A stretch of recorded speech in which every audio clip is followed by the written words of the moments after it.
Exercise 8. It's a polynomial addition one.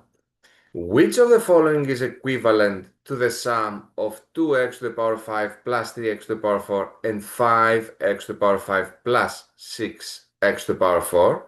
So basically, we just need to add these two polynomials, and we should all know that adding polynomials means adding the like terms. These are the terms that have the same variable parts. So 2x to the power of 5 plus 5x to the power of 5 should be combined into 7x to the power of 5, while the 3x to the power of 4 and the 6x to the power of 4 can be combined to 9x to the power of 4. Therefore, the right answer for this specific question would have been D.